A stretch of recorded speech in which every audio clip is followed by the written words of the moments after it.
Bonjour et bienvenue sur Sois sage et parle fort, le podcast pour oser, changer, ne plus se conformer, se cultiver, rire, parfois pleurer, débattre de sujets et anecdotes variés. Je suis Marie et comme vous le savez, j'ai décidé de parler fort de sujets qui nous touchent tous et toutes. Et aujourd'hui, on se retrouve pour un gros sujet qui sera probablement assez long. Le développement personnel et les coachs. Bon. Il n'y a pas un jour sans que l'on voit des articles, livres et partages concernant de près ou de loin le développement personnel. Depuis les années 80, ce secteur connaît une ascension fulgurante et s'immisce dans absolument tous les pans de notre quotidien. Mais quand on parle de développement personnel, de quoi parle-t-on au juste ? Que développe-t-on ? Est-ce que ces aides externes nous apportent réellement des bienfaits ? Sont-elles légitimes dans ce qu'elles avancent ? Vaste sujet. Vous me connaissez. Moi, la désintox, ça me hérisse. J'aime creuser les choses, comprendre le monde et si possible apprendre. Je me pose beaucoup de questions, trop peut-être. Et moi-même, j'ai longtemps erré dans les rayons développement personnel, livres de psychologie et autres vidéos en tout genre, menées tantôt par des essayistes ou bien des psychologues, ou encore des orateurs de talent que l'on appelle aussi sous le nom assez vague de conseiller en, coach de, spécialiste en et autres termes flous. Le problème, c'est que ce secteur, en plus de faire un paquet d'argent, n'est pas si mignon que ça. J'ai fini par me détacher de ces lectures, leur préférant des romans ou des écrits plus fiables et attestés par des instances sûres. L'essor de l'épanouissement personnel est une évidence, il suffit de se rendre dans les rayons de n'importe quelle librairie pour voir que chaque année, la quantité de livres dédiés au développement personnel ne cesse de grandir. Cet accompagnement de masse est dédié, dans l'idée, à améliorer le bien-être physique et ou psychique des individus. Et cette quête de l'épanouissement se présente de deux manières. Déjà par la production massive de contenus liés au développement personnel, c'est-à-dire des livres, des manuels, des guides, mais aussi par l'accroissement des coachs, appelons-les comme tels, qui se revendiquent comme étant des professionnels du coaching. Il y a vraiment des coachings de tout. Des coachings professionnels, des coachings en alimentation, des coachings en affirmation de soi, des coachings pour trouver le sens de sa vie, des coachings en parentalité positive, enfin bref, des coachings dans à peu près tout. Là, vous comprenez que l'épisode va être assez long. Déjà, on va parler du développement personnel en tant que tel et de la dérive, on va dire de la déviance, de tout ce qui entoure les coachings. Mais avant d'entrer dans le vif du sujet, on va un petit peu parler des origines du développement personnel. Alors, les premières ébauches du développement personnel ne datent pas d'hier, mais ce n'est que depuis une quinzaine d'années que le secteur connaît un vrai boom. L'avènement des moyens de communication et des réseaux sociaux a, je pense, accéléré la chose. Il suffit d'aller sur Instagram et de voir tous les contenus qui sont liés de près ou de loin au développement personnel. C'est juste énorme. Les réseaux sociaux permettent de rester en lien, mais aussi de véhiculer des informations et de partager des éléments de sa vie. Et puisque l'existence d'une personne est aussi liée au regard de l'autre, le réseau social est devenu l'un des moyens d'obtenir, quelque part, la validation et la reconnaissance des autres. Mettre en avant ses réussites, partager ses fiertés, donner à voir et à lire des réflexions, on voit quand même qu'il y a un culte de la performance, c'est-à-dire de toujours produire plus. Alors évidemment, il serait beaucoup trop réducteur de dire que la tendance du développement personnel résulte des réseaux sociaux, mais je pense en tout cas qu'il y a un lien entre, d'un côté, la représentation idéalisée de nos vies sur les écrans et le sentiment profond de devoir, à notre échelle, tenter de devenir une meilleure personne, comme ils disent dans le secteur. Alors à coup de citations philosophiques, d'images avec des filtres, etc., n'importe quelle personne lambda peut devenir l'exemple qu'elle rêve d'incarner en s'inspirant de ce que les autres étalent aussi, ou en tout cas de ce que la société promeut comme étant la réussite. Alors, je vais vous donner des exemples en vrac, mais on aura la femme trentenaire, fit et saine, qui prépare des plats sains tous les jours et arrive à mener une vie trépidante avec un enfant sous le bras.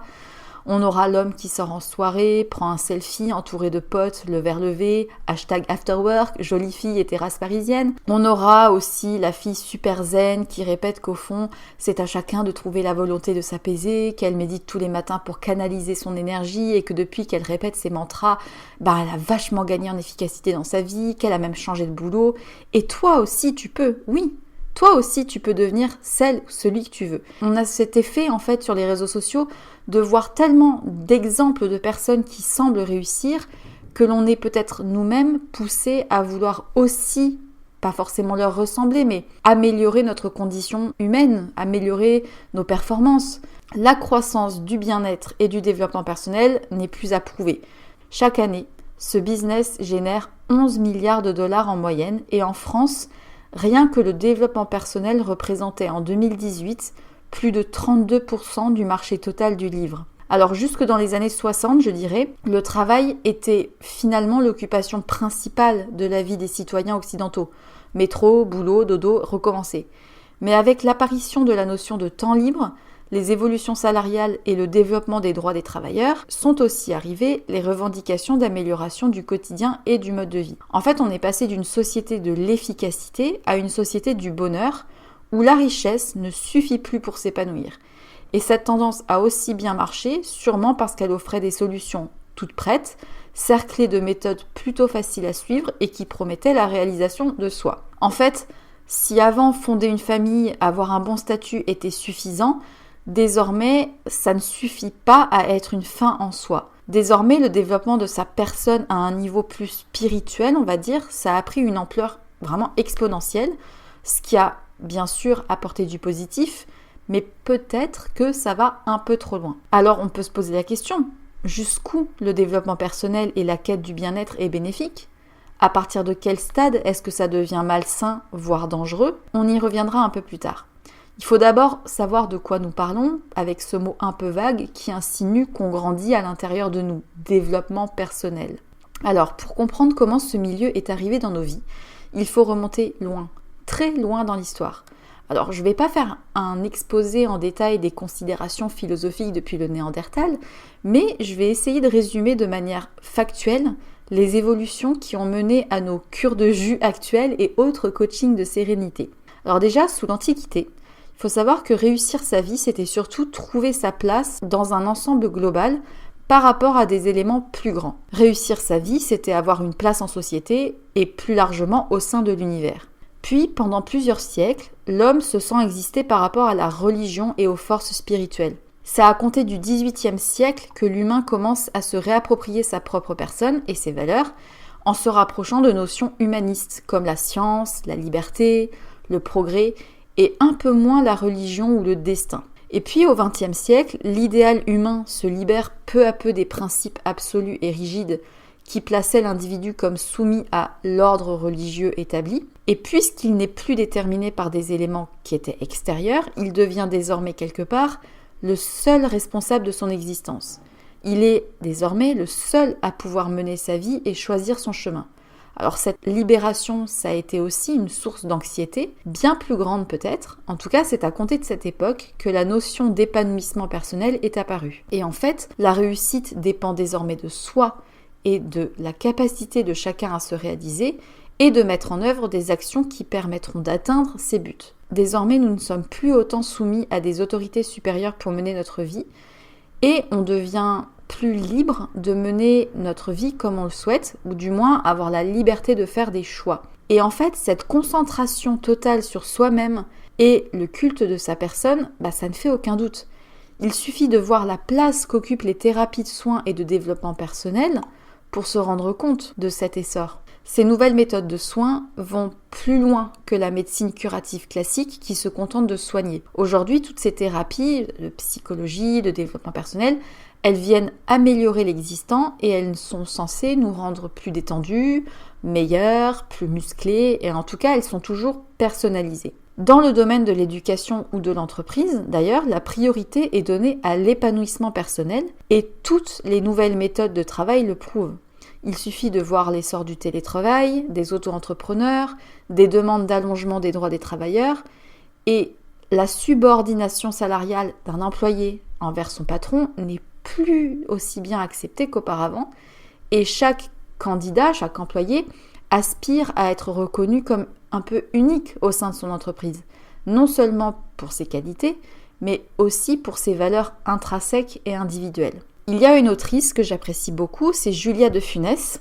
Elle exprime également à très juste titre que notre rapport au temps a aussi changé. Tout notre quotidien désormais est rythmé par l'immédiateté, le moment présent, le « enjoy your life », profite de ta vie. Et c'est pareil pour le futur. Malgré nos prises de conscience sur la situation écologique, on semble quand même encore incapable de changer radicalement nos manières de vivre et notre rapport à la consommation, comme si se rattacher au passé ou au futur nous rendrait dépendants à des éléments externes et un peu déconnectés. Et les réseaux sociaux, encore une fois, n'aident en rien. La multiplicité des échanges et des connexions virtuelles stimule le besoin d'être reconnu et de recevoir l'attention de l'autre. On se rend compte au fait que aujourd'hui, la relation sincère et authentique devient plus rare parce qu'on est comme détaché et un peu plus déconnecté. Il peut émerger un certain malaise parce que la société nous rappelle fréquemment de ne pas trop nous attacher ou de devenir dépendant aux autres, alors que c'est quand même quelque chose dont on a peut-être besoin. Et d'ailleurs, qui dit relation durable dit fidélité, dit effort et devoir, et ça suppose dans l'imaginaire collectif une dépendance à l'autre, et c'est des valeurs qui sont quand même globalement rejetées. Bref, tout ce malaise entraîne des fragilités, une vulnérabilité, et ça conduit forcément à des baisses de morale, des dépressions, etc. Avant cet avènement du développement personnel, les contraintes étaient avant tout extérieures. Et en fait, désormais, on se retrouve avec des contraintes intérieures parce que l'individu est amené à penser comme personne capable de, responsable de, devant devenir meilleur, etc. Et ça fait porter une charge énorme sur notre conscience. Et je vais citer une personne très connue, Freud, disait « L'homme devient névrosé parce qu'il ne peut plus supporter le degré de renoncement exigé par la société. Il devient déprimé parce qu'il doit supporter l'illusion que tout est possible. » Et en fait, cette illusion que tout est possible, c'est le business principal des auteurs de livres de développement personnel et des coachs. Alors, par-delà le bien fondé de certaines approches et des effets positifs que peuvent avoir les outils visant à l'amélioration du bien-être, je pense que le développement personnel doit aussi être critiqué parce que si l'idée de base est de devenir quelqu'un de meilleur, le résultat obtenu c'est plutôt une culte de soi, une culte de sa petite personne et non de son développement personnel. Bon, du coup, on a vu aussi émerger la tendance inverse, qui revient un peu au même selon moi, genre les livres de déculpabilisation et d'anti-développement. On voit un petit peu aussi cette tendance-là. Mais on revient au même, c'est comment continuer à faire du fric sur notre dos parce qu'on ne sait plus faire autrement qu'aller chercher des solutions dans des bouquins et des contes inspirants. Mais est-ce qu'à force de courir après le bonheur, est-ce qu'il y a vraiment des solutions, des recettes ? Alors oui, c'est sûrement plus simple d'acheter les 5 clés du bonheur et de participer à une conférence que d'aller taper à la porte d'un psychiatre. Sauf que je pense que c'est plus dangereux, ou en tout cas que c'est nébuleux et trompeur. Est-ce qu'on peut parler de dérive sectaire dans le milieu du développement personnel ? Alors c'est une large question. J'avais déjà abordé le thème de la dérive sectaire lors de l'épisode sur le crudivorisme. C'est un sujet qui me passionne, plutôt qui me révolte, parce que malgré tout ce que l'homme fait de bien, il subsiste encore un paquet de personnes qui essayent de nous rendre chèvres. Et malgré toute notre prétendue intelligence, il y a des gourous à chaque coin de rue et c'est pas forcément facile d'y faire face. Vous allez me dire, mais quel rapport avec le développement personnel ? J'y viens. Alors déjà, pour ceux et celles qui l'ignorent, le Miviludes, c'est un groupe, c'est plutôt une équipe interministérielle de vigilance et de lutte contre les dérives sectaires. Pour mettre les choses au clair, une dérive sectaire, c'est, je cite, un dévoiement de la liberté de pensée, d'opinion ou de religion qui porte atteinte aux droits fondamentaux, à la sécurité ou à l'intégrité des personnes, à l'ordre public, aux lois ou aux règlements. Bref, une dérive, elle est caractérisée de sectaire lorsqu'un individu ou un groupe organisé, toute activité confondue, use de pression ou de techniques pour exercer une soumission psychologique d'une personne au point de la priver de son libre arbitre. Quand on dit une dérive sectaire, c'est quand même très très vague. En tout cas, c'est un phénomène qui est en pleine expansion en France. Plusieurs études ont été réalisées par l'Institut Ipsos, notamment en 2010. Et dans cette étude, il ressort plusieurs choses quand même assez effrayantes qui posent à questionnement. C'est que 25% des Français ont déjà été en contact avec une secte de manière directe. Ça représente quand même 15 millions de personnes. 20% des Français connaissent dans leur entourage une personne qui a été touchée par une dérive sectaire. Et le domaine de la santé représente 1/4 de tous les signalements reçus par la Miviludes. Et vous vous doutez que ces 25% ne représentent que les signalements effectués, donc on est encore loin de la réalité. Alors quand je dis domaine de la santé, je vais préciser un peu plus. On va notamment voir les promesses de guérison, de développement personnel, d'amélioration de symptômes physiques, le bien-être mental et le changement physique. Alors ces dérives proviennent en général de groupes bien organisés qui ont réussi à asseoir des pratiques sans aucun fondement scientifique fiable, ni cadre légal. Mais quel est le danger ? Ces pratiques dites alternatives, ça amène dans le meilleur des cas à te faire perdre de l'argent et dans le pire des cas, ces coachings et approches peuvent aboutir à détourner les individus des traitements conventionnels avec tout ce que ça peut impliquer comme risque pour leur santé. Les médecines alternatives sont en pleine expansion et vous me connaissez, vous savez que je suis plutôt du genre encline à favoriser le naturel. J'ai d'ailleurs longtemps été attirée par ces approches dites naturelles. J'ai été soignée à coups de gélules d'homéopathie, j'ai expérimenté la kinésiologie, la sophrologie. Enfin, j'ai vraiment déjà été confrontée à ces approches alternatives et je pense qu'il y en a de nombreuses qui sont très intéressantes. Mais au fil de mes lectures, et surtout depuis quelques mois, j'ai réalisé qu'il fallait quand même que je me pose de sérieuses questions avant d'adhérer à des idées et recevoir des informations. Alors c'est pas toujours facile d'avoir un regard critique sur les informations qu'on reçoit parce qu'on en reçoit énormément, mais si vous souhaitez développer un peu ce thème de l'information, etc., je vous invite à consulter les sites sur la zététique et les blogs qui traitent d'autodéfense intellectuelle, sur lesquels je passe pas mal de temps parce que c'est vraiment très intéressant.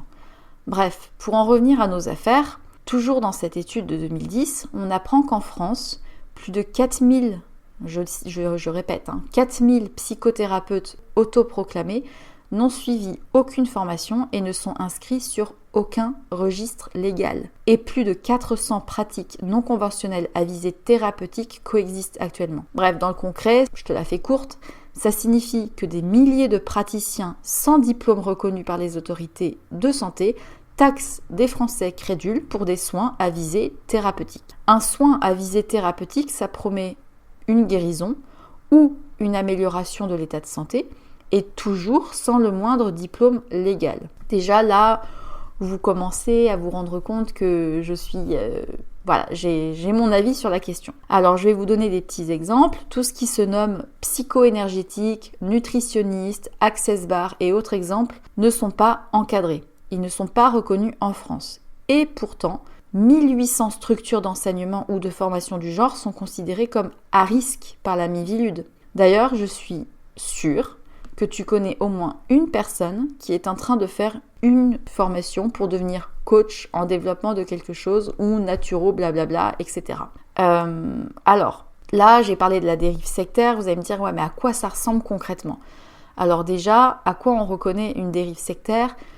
Le groupe ou le coach te fait observer tes émotions, il te fait passer du rire aux larmes, il utilise tes états d'âme pour mieux manipuler, il te fait sentir important, précieux, il propose des solutions toutes prêtes, des idées prêtes à être appliquées, des méthodes clés en main, et il te demande surtout de lâcher prise et de lui faire confiance. Si tu n'adhères pas ou ne crois pas à ces solutions, il va te faire comprendre que le souci vient de toi et que c'est que tu n'es pas prêt. Un autre élément qui caractérise les dérives est la déstabilisation mentale.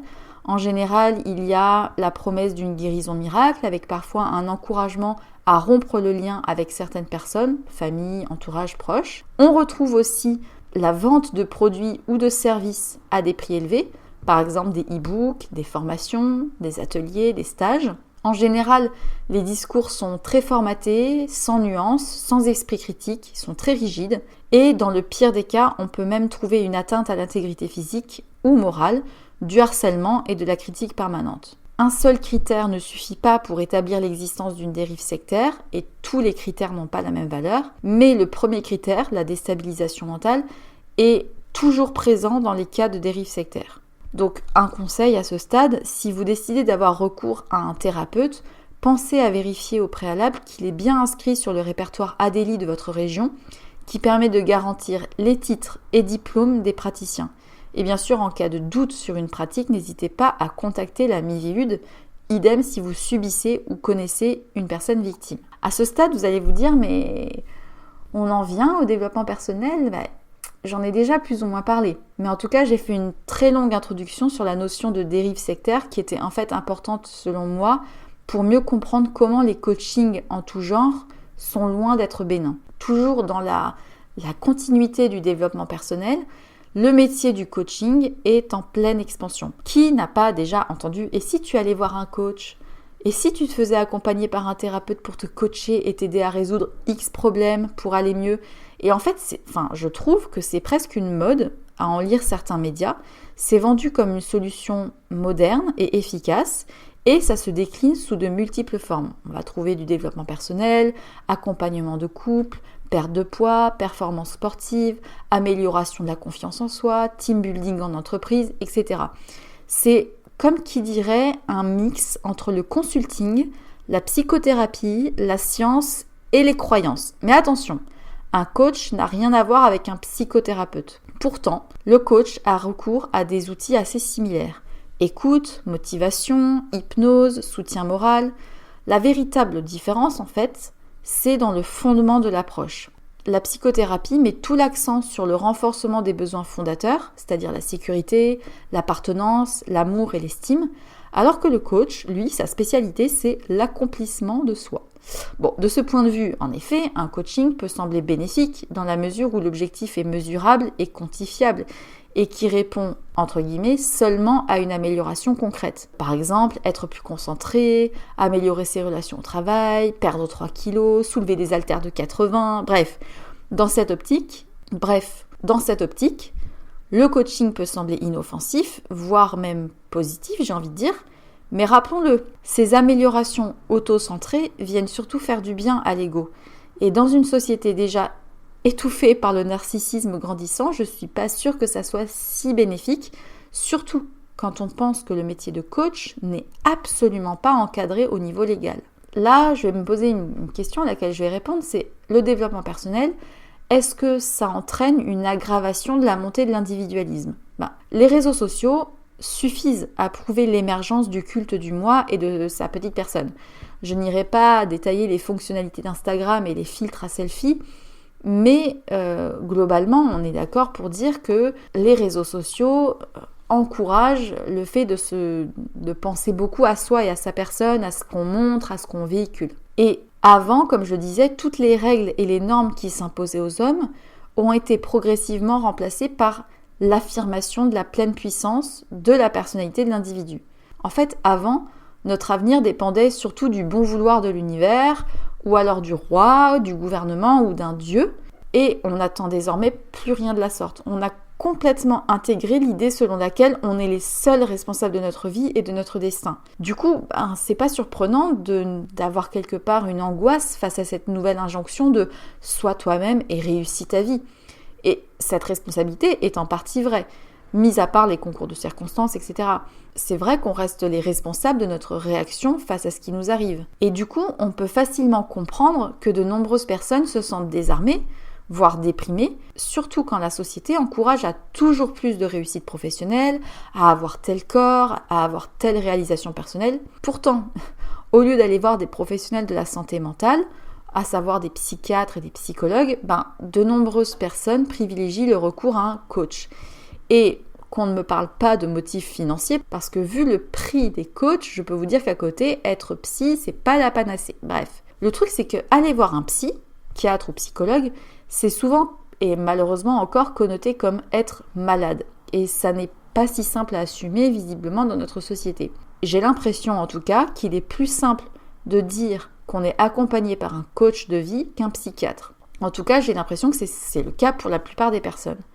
Parce qu'en fait, le coach, il apparaît plutôt comme un ami, un soutien, un compagnon qui nous encourage et nous aide à devenir une meilleure version de nous-mêmes.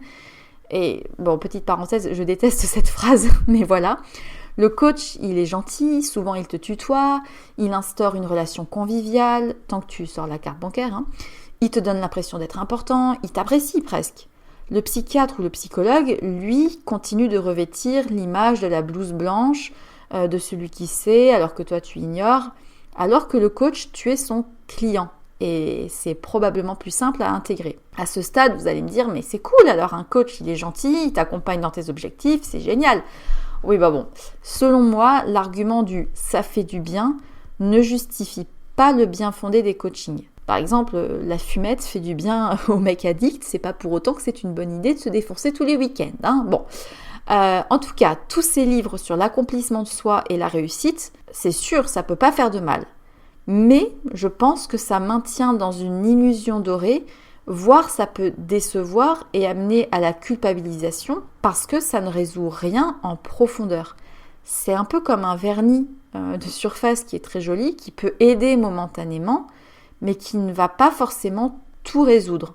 Et en plus de ça, si certains des objectifs ne sont pas atteints, on a une double culpabilité parce qu'on se dit « mais pourtant j'ai fait tout ce qu'il m'a dit et je n'ai pas du tout réussi, à atteindre mes objectifs. » Et c'est là que je me dis, c'est quand même un comble quand on y pense un petit peu au fondement du coaching, c'est que ces coachs nous expliquent qu'ils vont nous aider à devenir nous-mêmes si on suit leurs indications et leurs méthodes. Du coup, c'est comme si je disais « fais ce que je te dis, tu seras enfin toi-même ». Ça a une logique imparable vue sous cet angle et c'est en ça qu'on peut dire que ça peut glisser vers une dérive sectaire parce qu'il y a un asservissement à une méthode. Être authentique et libre, c'est suivre son propre chemin. Or, comment être libre si en fait c'est quelqu'un d'autre qui vous dit quel chemin prendre? Ça revient un peu à dire « faites ce que je vous dis et vous serez enfin vous-même ». Or, tenter de devenir soi en suivant une méthode revient à adopter un code,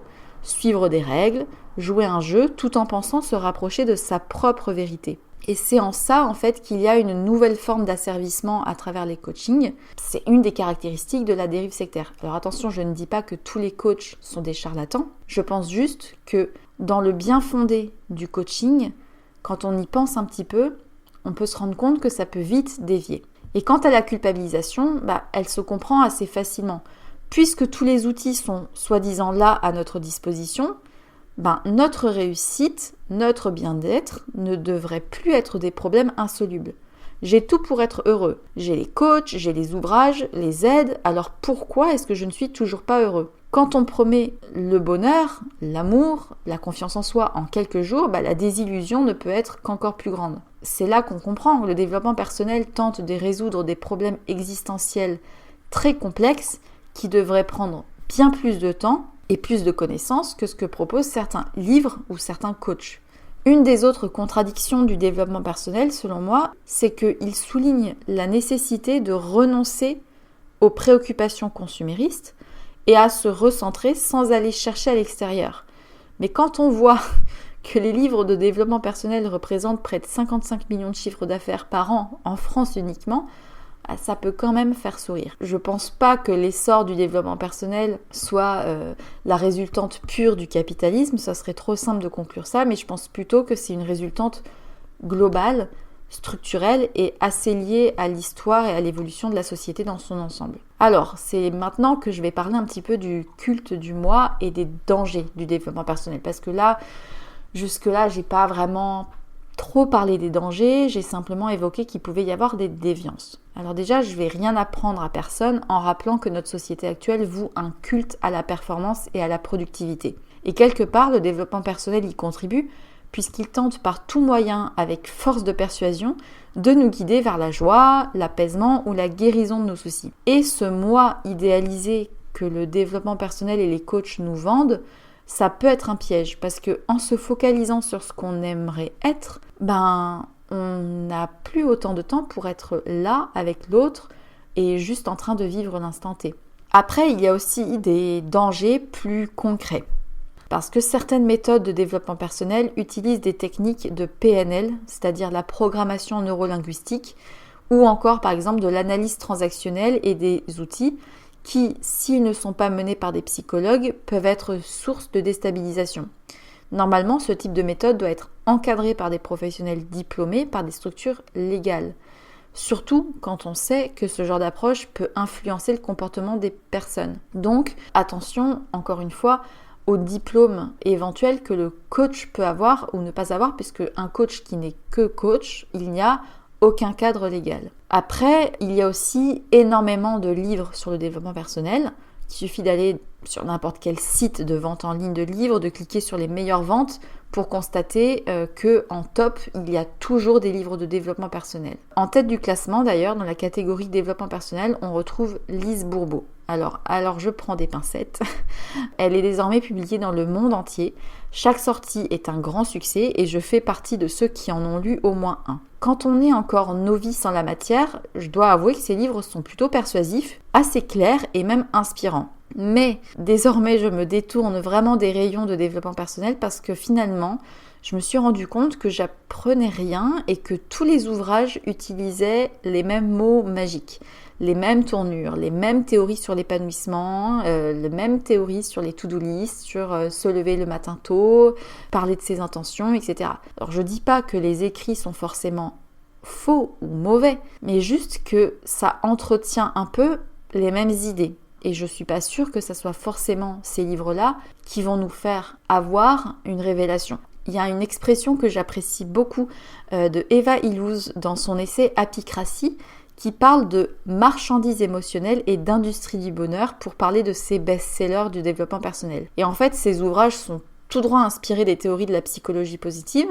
qui est née aux États-Unis dans les années 90. L'idée principale repose sur le fait que chacun peut atteindre le meilleur de lui-même en adoptant un regard plus positif sur soi et sur le monde environnant. Et cette psychologie positive, elle a été inventée au départ par des psychologues qui avaient remarqué que les personnes qui sont positives se déclarent plus heureuses et semblent mieux réussir dans la vie, qui est également très subjectif, mais passons. Mais avant cette mode de la psychologie positive, on considérait que le bonheur était la conséquence de joie et de situations agréables au quotidien. C'est assez subtil, mais c'est bien présent. En fait, cette méthode indique clairement que le bonheur dépend de l'attitude que l'on a et de notre positivisme. En gros, je résume très grossièrement, si vous n'êtes pas positif, vous serez fatalement amené à l'échec. Et je résume encore par une simple phrase, si tu veux, tu peux. Et je pense avoir vraiment beaucoup vu cette idée-là dans les livres de développement personnel, mais aussi un petit peu au travers des coachings que l'on peut voir passer dans les médias ou sur les réseaux sociaux. Vous allez me dire, mais quel est le problème ? Là où ça devient gênant, c'est que l'ampleur de ce phénomène est telle et engrange tellement d'argent qu'on voit une sorte d'effet de masse. Donc ces produits, qu'il s'agisse de thérapie, de livres ou de formation, transforment la poursuite du bonheur et de l'épanouissement en une forme de manière de vivre. C'est devenu presque un style de vie et gare à celui qui oserait dire que ça ne sert à rien ou qu'il peut être pessimiste et heureux. Toujours dans Apicratie, ce même livre, on peut lire que ce qui pousse le consommateur à consommer toujours plus, c'est moins le désir de s'élever socialement que de réguler sa vie émotionnelle. Parce qu'en fait, les émotions font peur. Elles sont souvent mal gérées ou pas écoutées. Et cette industrie du développement personnel, elle nous donne des méthodes clés en main, toutes en nous promettant qu'elles fonctionnent et nous permettent de retrouver le contrôle de notre vie et d'être moins anxieux. Après tout, pourquoi pas ? Au final, ce que nous cherchons tous, c'est un peu d'espoir, peut-être une consolation ou des mots encourageants. Vous allez me dire encore une fois si ça fait du bien. Après tout, pourquoi critiquer ? En fait, le vrai débat, c'est pas si c'est bien ou si c'est mal, c'est les sous-entendus qui sont véhiculés. Parce que la personne qui ne parvient ni à être riche, ni à être heureuse, ni bien, serait quelque part en cause dans son propre malheur et dans sa médiocrité, et je mets des grosses guillemets. Ainsi, au fond, si je pousse à l'extrême la théorie, on pourrait presque dire que celui qui reste dans son malheur ne peut s'en prendre qu'à lui-même. Et c'est là qu'on comprend qu'il y a une grosse culpabilisation à travers ces livres de développement personnel, parce que on espère toujours plus, on espère avoir des solutions, on espère se sentir mieux, et au final, on n'a pas cette garantie-là. Mais par contre, comme ces livres nous présentent leurs méthodes comme si c'était des méthodes miracles, si on n'y arrive pas, quelque part c'est de notre faute. Et on peut se demander, mais pourquoi est-ce que ça marche autant ? Alors à ce stade-là, je vais parler d'une matière, on va dire, qui m'intéresse pas mal, c'est le marketing émotionnel, qu'on peut aussi appeler de psychologie du consommateur. Il faut rappeler que l'achat d'un produit, c'est avant tout une décision qui relève des émotions. Il suffit de voir les effets qu'une publicité bien faite ou une campagne parfaitement maîtrisée peuvent avoir sur les achats. Un produit bien présenté donnera toujours plus envie. Même si on a beaucoup d'efforts déployés qui tendent au minimalisme, on est toujours plus attiré par des produits qui bénéficient d'une publicité forte et d'un marketing bien mené. Et en fait, on peut aussi parler du concept de fatigue émotionnelle.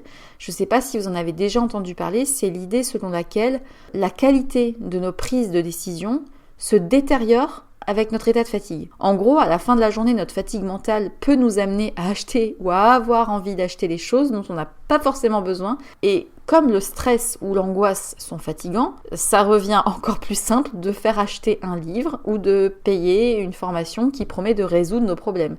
Et c'est comme ça que la boucle se boucle. Et c'est assez marrant parce que c'est un business qui est alimenté par l'état même des clients du développement personnel. C'est-à-dire que on est fatigué, on est angoissé. Du coup, ça facilite notre tendance à acheter des choses. Et comme le marketing du développement personnel est très très bien fait, il sera beaucoup plus facile de mettre dans son panier un livre qui nous promet de résoudre nos problèmes avec une méthode clé en main. Et là, pourquoi est-ce que à ce stade-là, je pense que ces livres et ces coachings sont inefficaces ? Je vais prendre des pincettes parce que parmi les personnes qui me suivent, peut-être qu'il y en a qui ont déjà suivi des coachings, qui ont déjà lu des livres de développement personnel et pour qui ça a été une aide. Et je remets pas ça en question du tout, je pense qu'il y a vraiment du bon un peu partout, mais je pense quand même foncièrement que la majorité des coachings et la majorité des livres de développement personnel restent inefficaces. Pourquoi ? Parce que la réalité est beaucoup trop simplifiée. Quelque part, ça aide notre cerveau parce qu'on a tellement d'informations dans notre société que notre cerveau a besoin de clarté. Chaque jour, on est soumis à des millions de sollicitations extérieures, depuis le réveil, les mails, les notifications, les pubs. Et à moins de se retirer dans un monastère, c'est pas évident de couper. Sauf que le cerveau a besoin de calme pour fonctionner, sinon il bourdonne et il surchauffe. Et c'est pour ça que ces livres marchent si bien. Ils proposent des versions simplifiées de la réalité et les exemples donnés sont dans des cases bien structurées et très caricaturales. Ça donne des exemples de situations et de comportements très clairs et très stricts. Sauf que résoudre une situation complexe, ça demande une adaptation au contexte et surtout ça nécessite de savoir gérer ses émotions. Et ça, les livres, ils peuvent pas le transmettre. Mais notre cerveau, il apprécie la facilité qui est présentée, ce qui est logique. Ensuite, une des autres raisons pour lesquelles je pense que ces livres et ces coachings ne sont pas fondamentalement efficaces, c'est qu'ils maintiennent l'illusion d'une amélioration. Lire ces livres, ça donne déjà l'impression d'aller mieux parce qu'on a l'impression déjà de faire quelque chose de bien pour soi. Sauf que cette sensation d'aller mieux, elle est très provisoire. Le truc, c'est que suivre ces formations ou lire ces livres, ça peut revenir parfois à procrastiner. C'est-à-dire qu'on va lire, on va s'occuper l'esprit en écrivant des théories ou en répétant des mantras et ça va soulager notre esprit, mais ça va pas forcément nous faire avancer plus que ça.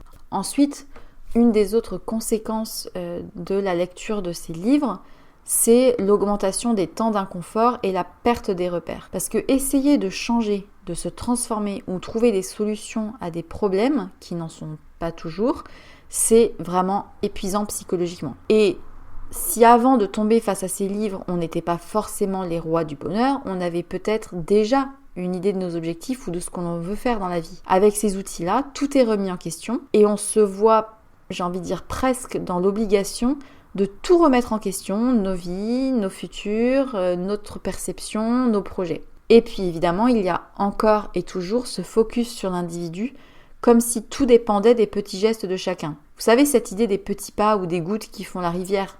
Bon, cette image, elle est très jolie et elle est probablement vraie en partie, mais le risque, c'est aussi de voir se développer une forme d'égoïsme. Avec la satisfaction de notre petit développement, peut-être qu'on en oublie aussi des inégalités plus profondes de notre société ou des injustices structurelles qui font que les petits changements individuels ne sont pas une solution. À ce stade-là, vous vous doutez que j'ai beaucoup parlé du développement personnel, mais de manière très large, ou en tout cas en parlant des livres.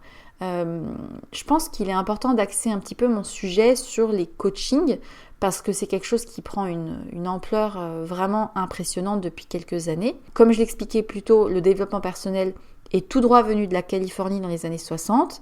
Il a déferlé en France courant des années 2000 et comprend un ensemble de techniques qui sont fondées sur des concepts qui proviennent des thérapies nées dans les années 50, toujours aux États-Unis. On a l'exemple l'analyse transactionnelle, la gestalt-thérapie, l'hypnose ou plus récemment la PNL. Sauf que toutes ces techniques de développement personnel, ça ressemble à une grande marmite pleine d'ingrédients dans laquelle on ajoute sans cesse de nouveaux épices et des petits machins qui n'apportent pas forcément quelque chose, voire qui peuvent être des dérives. Un des autres dangers de ces techniques, des coachings et du développement personnel, selon Roland Gori, c'est que les tenants de ces préceptes puisent de plus en plus dans les neurosciences pour expliquer nos comportements, nos émotions. Or, ça peut aggraver les risques de mauvaise interprétation, car les neurosciences n'en sont qu'à leur prémisse. En effet, il est assez difficile de savoir si ces techniques sont efficaces, parce qu'après un stage de coaching professionnel en l'occurrence, la plupart des salariés se disent satisfaits. Mais en fait, c'est surtout le simple fait d'avoir suivi cette formation et d'être écouté qui a des effets positifs. Et d'ailleurs, rien ne prouve que les entreprises en tirent des bénéfices de ces coachings. Mais bon, il y a une autre autrice qui s'appelle Catherine Picard qui rappelle que les méthodes comme la PNL, l'analyse transactionnelle, l'hypnose ou le rebirth peuvent déstabiliser certaines personnes car, je cite, mises entre les mains de coachs mal intentionnés, elles peuvent devenir un instrument d'intrusion dans la sphère privée des individus en les influant sur leur façon de s'alimenter ou d'élever leurs enfants. C'est là que je vous fais un CF, l'épisode sur la parentalité positive ou encore la déviance sectaire du crudivorisme. Dans un rapport de 2007, la Miviludes pointait notamment du doigt les risques de dérive sectaire de ce qui est appelé constellation d'organisations ou d'entreprises, qui déclarent résoudre les conflits grâce à la communication entre les âmes, et malheureusement ces démarches connaissent une expansion immense. Du coup, comme la Miviludes a attaqué ces constellations d'organisation, les fédérations de coaching professionnel comme l'ICF ou SF Coach ont adopté des codes de déontologie pour limiter les abus. La SF Coach a même rendu obligatoire l'obtention d'une accréditation pour ses membres basée sur leur expérience. Du coup, environ 500 coachs ont préféré quitter la fédération plutôt que de recevoir cette espèce d'accréditation. Donc là, on se rend compte qu'un petit peu dans le milieu du coaching, il y a aussi un petit peu de fragilité. Mais on pourrait dire c'est intéressant quand même parce que ces techniques, elles permettent d'apprendre à repérer le moment où survient une émotion et à la désactiver. Donc on pourrait se dire c'est positif, on en tire des bienfaits. Mais on peut se passer de ces techniques sans souci. Oui. Par exemple, un commercial peut très bien répéter son exercice pour s'habituer à défendre ses arguments, tout comme on peut tout à fait envisager qu'une bonne engueulade crève l'abcès plutôt que de s'exprimer avec des propos mesurés et doux et avoir ensuite encore des rancœurs. Toutes ces méthodes ne sont pas forcément négatives, mais elles ne sont pas indispensables. Du coup, là, vous allez me dire, mais alors du coup, à quoi servent les coachs et comment est-ce qu'ils sont formés à ce métier ? Alors, on pourrait penser que devenir coach suppose des formations dédiées, mais on pourrait aussi se demander en quoi elles consistent puisque personne ne sait précisément ce que fait un coach. En fait, il existe une infinité de manières de coacher, mais on n'a aucune définition claire. On se retrouve du coup avec des personnes sérieuses et pleines de bonne volonté, mais aussi des charlatans qui s'autoproclament experts de quelque chose, publient des livres et forment à leur tour de futurs coachs. Alors il faut savoir que de nombreuses sectes diverses ont envahi le marché de la formation en coaching et en développement personnel. À titre d'exemple, juste comme ça, l'église de Scientologie aurait en France une 50aine de sociétés dont une majorité se positionne dans la formation, le coaching et le conseil. Voilà, merci, au revoir. Alors, en plus de ça, les coachs coûtent très cher aux entreprises qui les sollicitent, tout en faisant courir un risque aux personnes qui assistent aux formations. Et en février 2012, même les pouvoirs publics et la Miviludes avaient tiré la sonnette d'alarme et avaient déclaré, je cite, « un domaine de la vie professionnelle plus particulièrement ciblé par les organisations à caractère sectaire. C'est celui de la gestion des ressources humaines qui comprend le management des personnes et la formation professionnelle. » Et c'est d'ailleurs depuis cette année, en 2012, que la Miviludes a édité un guide pour aider à détecter les dérives sectaires dans les formations professionnelles et en développement personnel. C'est certes une chance. Cette diversité des organismes de formation, c'est vraiment bien. Mais le problème, c'est que ça constitue une opportunité et une cible privilégiée pour les mouvements à caractère sectaire qui cherchent à acquérir de nouvelles ressources financières, à recruter de nouveaux adeptes et à conquérir des parts d'influence dans les entreprises ou les administrations. Alors là, j'ai un petit peu dévié. J'ai parlé des coachings professionnels parce que c'est là que l'on voit, on va dire, le plus de coachs et donc le plus de déviance. Mais évidemment, il y a aussi des coachings en développement personnel que n'importe qui peut payer. En tout cas, sur la totalité des formations proposées, 20% relèvent du comportement ou du développement de soi. Et c'est justement dans ce milieu que le risque de dérive sectaire peut être le plus important via des pratiques non conventionnelles à visée dite thérapeutique. D'ailleurs, petit chiffre qui est assez effrayant, c'est que sur les 50 000 organismes de formation qui existent en France, entre 1200 et 1500 seraient liés à un groupe sectaire et la Miviludes estime à 10% la part des formations dites comportementales dont le contenu est sujet à caution ou en lien avec un mouvement d'origine sectaire. Alors si vous vous demandez comment reconnaître ces formations un petit peu louches, il y a, selon la Miviludes, des domaines d'intervention souvent mis en avant par ces organismes.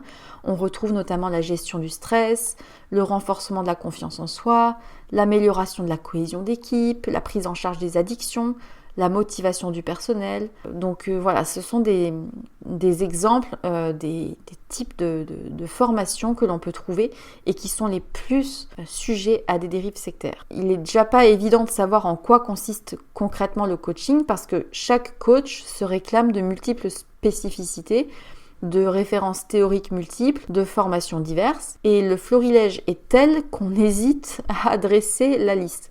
Alors, j'ai quand même réussi à retrouver plusieurs exemples de ce qu'on peut retrouver dans ces formations, qui sont plus ou moins sérieuses d'ailleurs, et qui sont pratiquées par des membres des organismes de formation.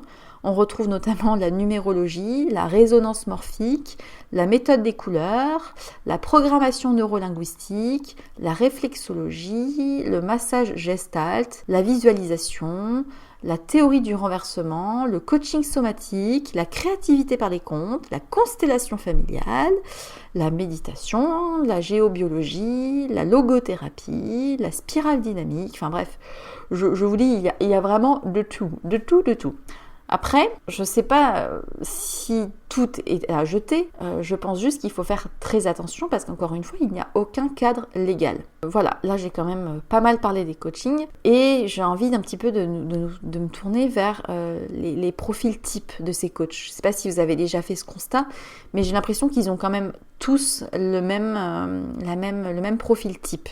Alors, il s'agit rarement de jeunes gens, mais en général, c'est plutôt des quarantenaires. Alors, je fais une grosse généralité, c'est pas le cas de tous, mais en général, les coachs et surtout les coachs professionnels sont des quarantenaires qui font des reconversions ou des coming out version coaching, comme si l'expérience de plusieurs années leur avait permis de comprendre comment résoudre les obstacles de la vie, surmonter des challenges, etc. etc. Intéressant souvent, les coachs, ce sont souvent des personnes qui se sont lassées de leur travail et qui ont quitté leur emploi ou ont vécu des difficultés. Sauf que s'il suffisait d'avoir vécu des choses difficiles pour être en capacité des autres, ça se saurait. N'est pas psy qui veut. Et proposer des méthodes express ou des formules payantes pour trouver le sens de sa vie, c'est non seulement réducteur, mais c'est aussi un peu absurde, parce que la rapidité à tout prix n'est pas valable, surtout pas dans l'évolution personnelle. Comme disait Julia de Funès, c'est un métier aux contours flous, aux formations non reconnues et aux certifications douteuses. Voilà pourquoi c'est problématique. Et c'est assez fou qu'on ne demande pas d'expertise, ça viendrait à l'idée de personne de se faire opérer par un type qui a fait 18 mois d'études.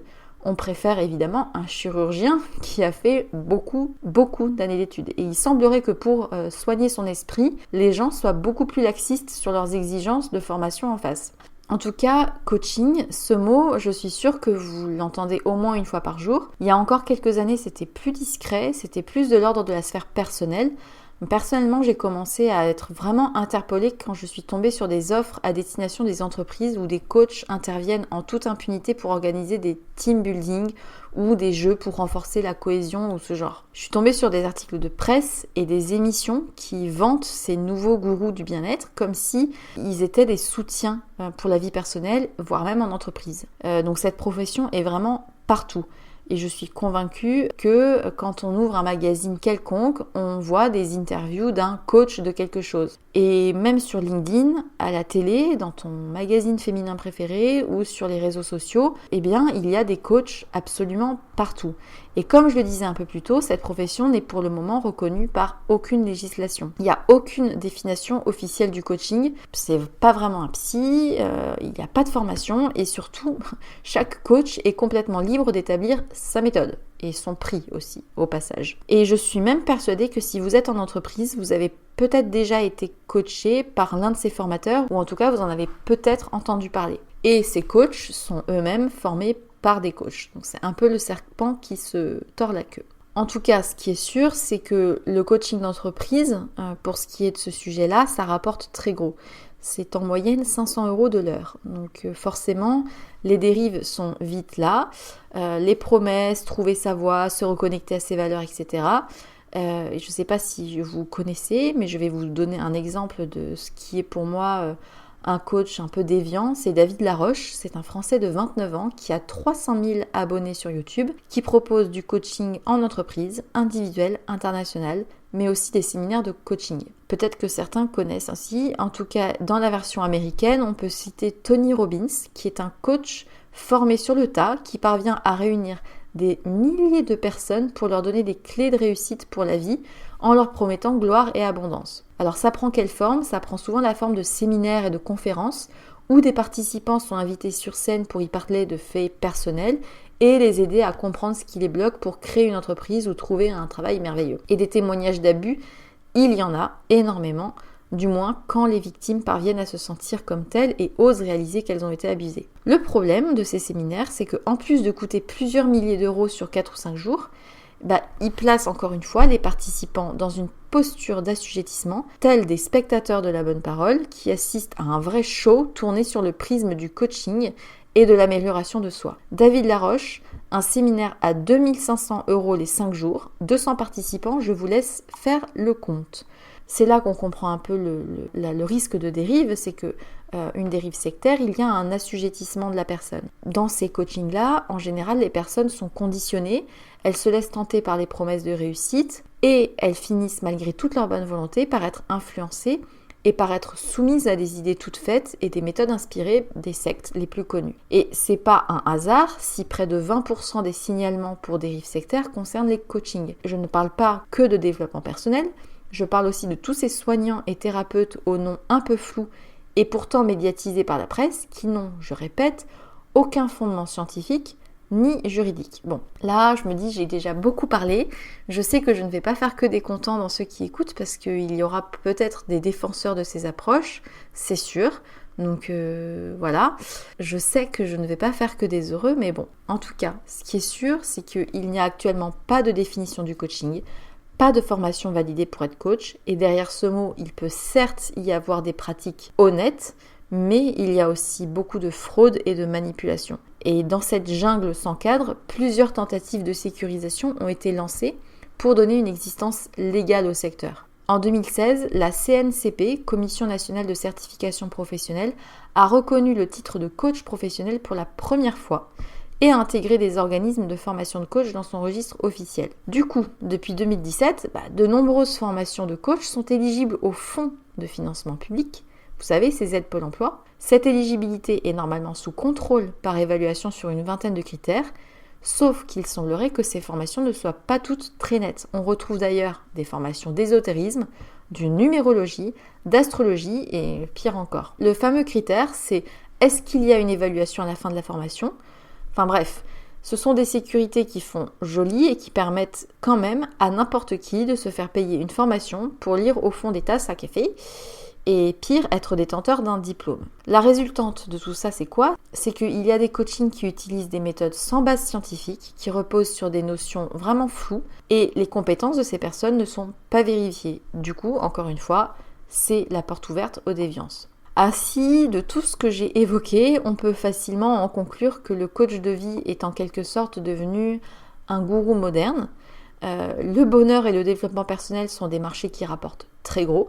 Et encore une fois, je ne dis pas que tout est à jeter, puisque pour certains, ces formations sont réellement bénéfiques, Mais quand on sait qu'il existe aussi beaucoup de déviance, ça porte à réflexion. La particularité en tout cas de ces gourous modernes, c'est qu'ils ne se réclament d'aucun courant connu, mais prétendent avoir développé une méthode qui permet de s'accomplir et d'être plus heureux. Encore une fois, si vous suivez leurs conseils à la lettre, vous pourrez par exemple trouver l'amour, gagner plus d'argent, vous épanouir. Mais attention, avec pour rappel que l'on est maître de son destin.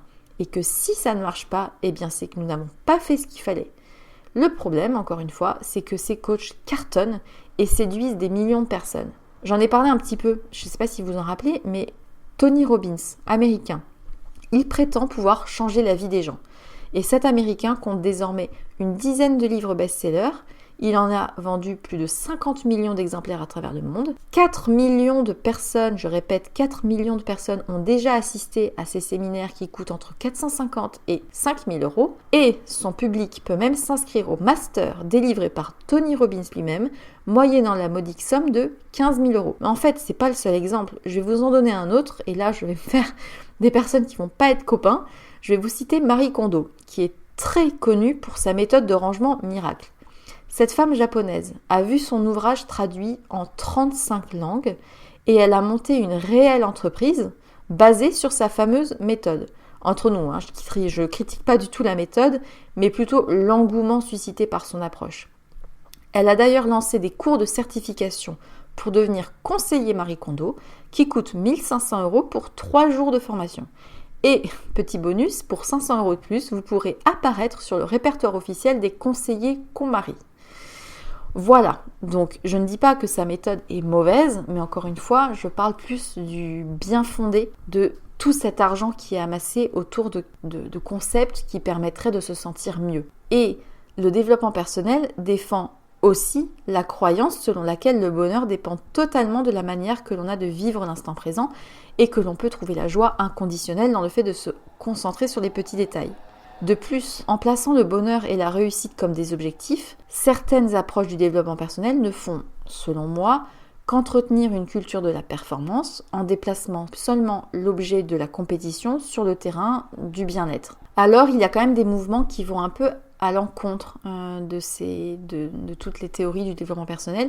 Par exemple, le mouvement de l'acte qui propose de renoncer à chercher à s'améliorer pour plutôt s'accepter tel que l'on est avec ses défauts, ses peurs, ses pensées négatives. Il ne s'agit pas de renverser ses failles, mais d'avancer avec, en se concentrant sur ses valeurs. Et cette approche est intéressante et elle vient quelque peu renverser l'idéal de bonheur que nous vendent tous les livres de développement personnel. Donc c'est une approche en tout cas que je trouve plus intéressante, c'est-à-dire de comprendre que les solutions existent, elles ne viennent pas forcément que de nous et ça peut être aussi ok d'accepter quand ça va pas et d'accepter qu'on n'est pas forcément heureux et qu'on n'est pas forcément la meilleure version de nous-mêmes et c'est pas grave.